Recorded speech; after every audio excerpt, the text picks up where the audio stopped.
And we're kind of talking about something you've been loath to discuss this whole time, not only because of alliteration, but it's called Yabusili season. It's when certain teams have certain. We've been trying to avoid this in the production meetings. You've been like, I don't appreciate Gershon Yabusele season as much as you, but I appreciate Gershon Yabusele, just not Gershon Yabusele season. Thank you for clarifying. True. But this is where some players get an opportunity. Surprise. I did not know I'd be so impressed by Najee Marshall on March 10th. It's awesome. Tragically Yeah, awesome. well, the NBA has put in all these implements to try to prevent tanking.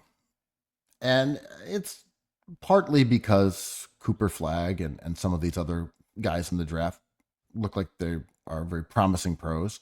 Even though the class, I would say overall has seemed not to be quite as dynamic as it was initially predicted.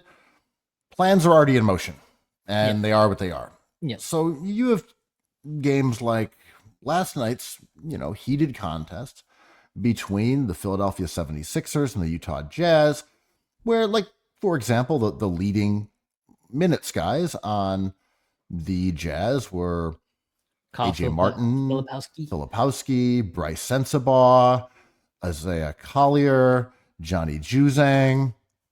Keontae George played 30, I believe. Mm-hmm. And then you go over to the Sixers, and Justin Edwards, Quentin Grimes, Lonnie Walker, Adam Bona. He would like a certain theater that I know. Jared Butler, Alex Reese. Interesting. This was the whole process, right? This is kind of a fascinating. I mean, of course, there's going to be like pizza review barstool dudes who are like, Celtics, Lakers is all I care about. But for us dweebs, this is fun, right? I was going to say, this is 20 games out. That's pretty brutal. Like, as a game for fans to tune into who aren't invested in the minutia. But hedging towards 25-30, this is the tanking conundrum, right? No, it's all, of course. But if you aren't an Alex Reese day one, you're like, wait, who are these guys? I thought they had Joel Embiid. What's up with him? What about Paul George, Tyrese Maxey? Where are those guys? Like, Alex Sensabaugh. Yeah. I mean, sometimes I feel like it is coping, where I'm just like, okay, Brunson goes down. That sucks. That probably really takes the Knicks out of contention, knowing how severe that injury is and hard it is to come back from. But Tyler Kolek is there, and I'm dying to see him. The Knicks weren't going to win anyway, so play Kolek. I become an insufferable Williamsburg basketball fan. Well, I mean, as you and everyone who's heard me speak this year, my main grievance has not been Paul George or Joel Embiid's injury. It's like, don't make me watch Andre Drummond. I don't want to be witness to Eric Gordon and Reggie Jackson on the court. Give me a Dembona or give me death. I thought you were going to say Oubre. Just like the beauty. You love the beauty of the game. The dance. Oubre, the current folk hero of Sixers Nation because of his medley of availability and effort. Like, yeah, but he's not that good at basketball. He shows up every game when he tries. I'm like, okay, that's the baseline. Cool. Can we just leave that in a tanking season, though? Yeah. Like, I think going forward, it should be about being good at basketball versus like aura, effort, availability. Those are perfect for 2025. Great moral victories in that. But like, let's just not do that again next year.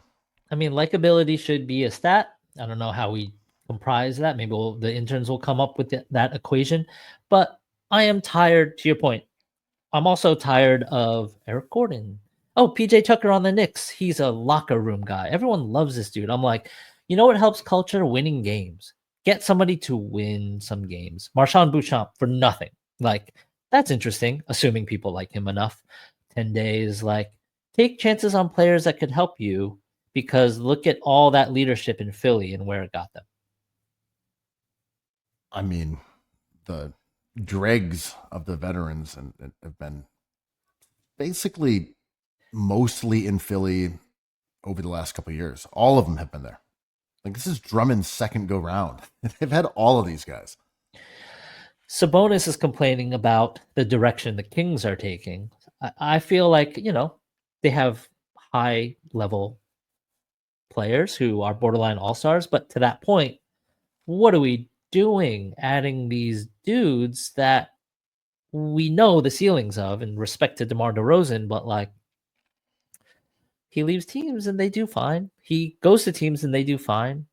Like, at what point does Tobias Harris not get another contract? Like, was it automatic that he would just sign with Detroit? Detroit's playing nice, but it's not because of TH. No, he's fine. he's been Tobias Harrisy. Yeah. Yeah. I mean, Cade Cunningham, that team is wonderful, but Beef Stew, ask Beef Stew about that theater.